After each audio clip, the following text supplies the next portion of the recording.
What's up everyone? Welcome back to another video. I wanted to talk a little bit today about the major weakness of the Honda K-Series engine. The K20s and K24s, they came in Civics, RSX, Accords, Elements, the TSX, and a couple other ones. But they all have a pretty major weakness, and I'm going to talk about that today. So, K-Series for you. So the huge weakness that all these K-Series have are their timing mechanism, their mechanical timing. Honda used to run timing belts on pretty much all of their engines up until like the early 2000s when the K-Series came out. But what it is timing belts are typically for the life of the engine. They're a non-wear item. You just kind of run it till the engine dies and that's it. But these Honda K-Series, they seem to like to stretch their chains out a lot, and their tensioners like to fail. And your K-Series might fail anywhere from 150 to 200,000 miles. If you get more than that, I'd say you're pretty lucky.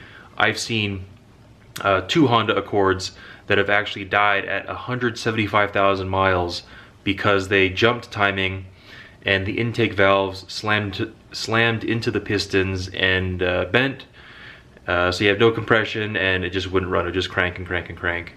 But I don't know what Honda was thinking on that one. Timing chains on other manufacturer vehicles are pretty reliable and robust. They're just a little bit more noisy. That's the advantage of belts over a timing chain, is that they're quieter. But chains typically should last for the life of the car. Belts typically have to be replaced every 100,000 miles or so. But the thing is that with belts, you know, the engineers design the engine so that it's workable. You can work on it and replace the belt every 100,000 miles. Honda, on the other hand, they put this chain in there that fails at 150 to 200,000 miles, and it's a huge pain to replace in the car. So you have to pretty much pull the engine out to replace the chain. And let me show you what I'm talking about here.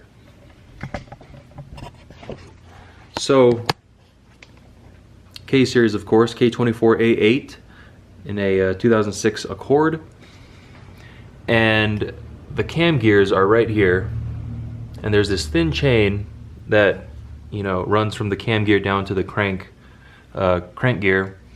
But to get to that chain, of course, valve cover comes off. Valve cover. And from there, you have to remove this front cover. But you can see the front cover is also where the engine mount goes. So you're gonna have to jack up the engine, remove the mount, remove all your accessories, remove the crank pulley down there. Let's see, there's a variable valve timing solenoid down there you have to remove. And you have to unplug a few other sensors, and only then can you remove the front cover. But you can see how tight it is. There's like hardly any room to get your hands down there, and there's probably like maybe 20 10mm bolts that hold the cover to the block. And once you're there, you have to take off the tensioner. There's actually a port that you can take the tensioner out and replace separately.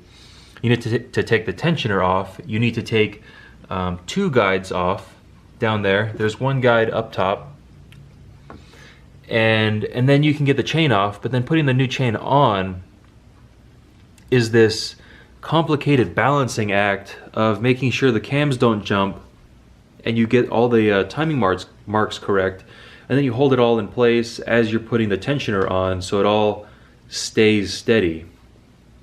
And that's only if you're replacing the tensioner and the chain, because you're doing this preventively, as preventative maintenance. If you're working on this because the timing chain stretched and it jumped timing, then you're going to have to take the whole head off, because you have bent valves, typically intake valves, but if it jumps bad enough, you can bend all the valves. So it's this huge pain to get in there. So I mean, it's literally easier to pull the entire engine out to work on it, and that's what I did on this one. This one actually was at 176,000 miles, jumped timing, bent one intake valve per cylinder because this is an iVTEC, which is more for fuel economy. So 2 intake valves open when VTEC hits, 1 valve opens under normal operation. But this whole thing had to come out, and because it's a manual transmission, there's no flex plate that you bolt up to. There's actually like an input shaft that goes into the clutch and the pressure plate and the flywheel. So to separate it, you need at least, you know, a few inches of space, which there just isn't much space in there. So it was just easier to pull the transmission and engine out as one unit, and that gets into the whole, you know, axles coming out, shift linkage coming out, draining the fluids, blah blah blah. I mean, I don't know what Honda was thinking on this one. This is definitely the Achilles heel of K-Series. So I still love K-Series. They're beasts when you build them. You can make like upper 200s wheel horsepower naturally aspirated, and you throw a turbo on it and it's insane. But as far as like a daily driver goes, something that you want to last 300,000 miles, got to do that preventative maintenance beforehand, otherwise you're going to be bending some valves.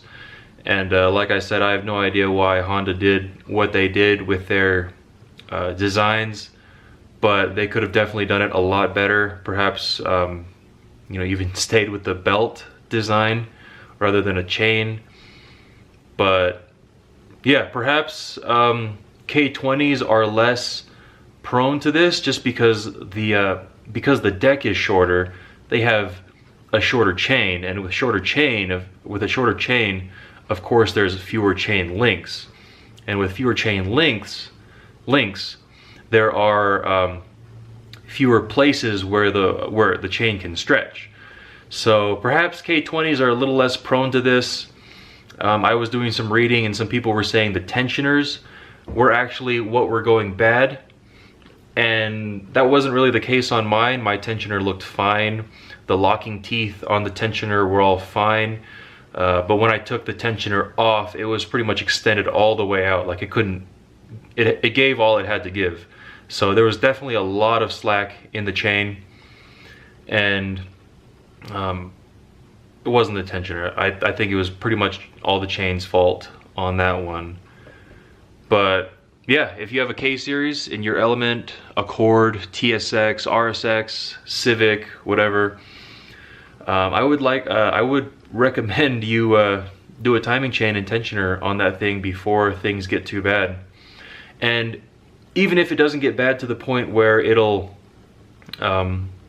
actually jump timing and destroy your valves, a stretched chain can throw off mechanical timing ever so slightly, and that could show up as performance loss. I don't know, just some food for thought. Anyways, thanks for watching. Give this video a like if you enjoyed it, sub to the channel if you haven't, hit that notification bell, and see you later.